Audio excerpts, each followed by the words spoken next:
د الله په پاک او سپېڅلي نوم محترم لیدونکو یو ځل بیا هم تاسو ته د یوې نوې او ډېرې مهمې موضوع سره راغلي یو چې هغه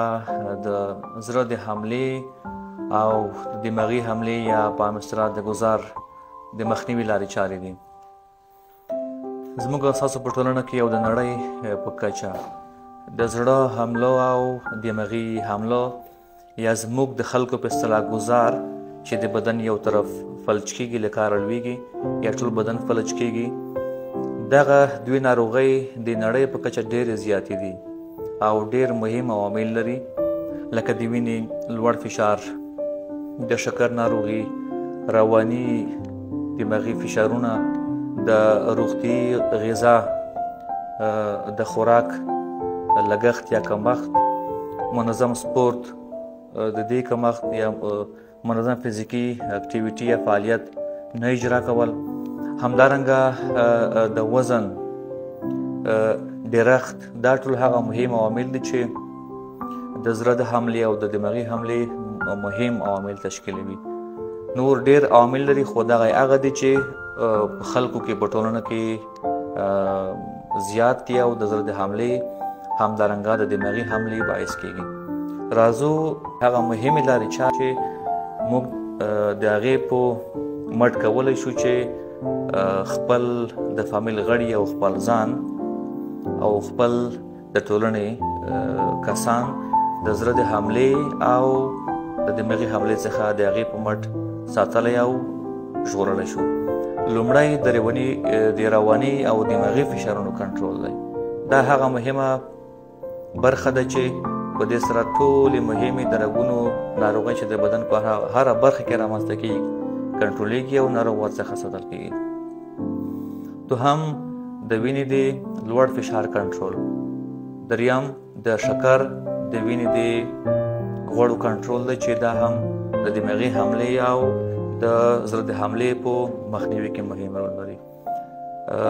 څلورم مهم فکتور هغه منظم سپورت کول دي، په دې معنی چې باید هر بالغ شخص د ورځې نیم ساعت په تیز ډول دوی لاړ شي، یا قدم ووهي یا هم منډه ووهي. او یا داسې کېږي چې باید یو کس په اونۍ کې 150 دقیقې منظم سپورت داسې وکړي چې هغه د تیز تګ یا د منډې وهلو او یا هم د لامبو وهلو په شکل وي. او باید اقلا 15 دقیقې په اونۍ کې یو کس لږ دروند فزیکي کار وکړي، لکه په کلبونو کې یا په سپورتونو کې چې اجرا کېږي د بدن د ښکلا یا په نورو مختلفو شکله ډول چې دروند فزیکي سپورت اجرا کېږي، باید دغه یو بالغ شخص اجرا کړي تر څو د دې دوه بدمرغو آفتونو څخه دوی ساتل شي. پنځم مهم فکتور د صحي غذاګانو خوراک دی، په دې معنا چې د سبزیجاتو د میوه‌جاتو زیات خوراک، همدارنګه د هګۍ د سپینو ډېر خوراک،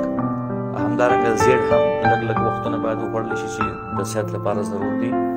او همدارنګه د تازه میوه‌جاتو خوراک، د سبزیجاتو خوراک چې مو مخکې هم یادونه وکړه،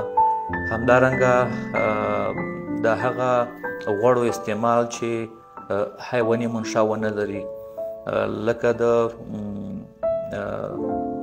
جوارو تیل، د زیتون تیل او داسې نور چې په بازار کې موندل کېږي او د زړه او دماغو د صحت لپاره ډېر مهم دي. شپږم مهم فکتور دا دی چې د وزن کنټرول. څوک چې چاغ دي، چاغ خلک د دوی د شکر یا د وینو د غوړو کچه هر وخت زیاتېږي، نو په دې خلکو کې د زړه د حملې او همدارنګه د دماغي ګزار یا حملې پیښې زیاتې وي. نو د وزن کنټرول هغه مهم فکتور دی چې د دواړو مهمو خطرناک ناروغیو په مخنیوي کې مهم رول لوبوي. اووم مهم فکتور دا دی چې موږ باید ټول هغه څه چې د یو ډاکټر لخوا موږ ته ویل کېږي یا هغه دواګانې چې د زړه په حمله کې یا د دماغي حملې په مخنیوي کې یا د هغې په علاج کې استعمالیږي،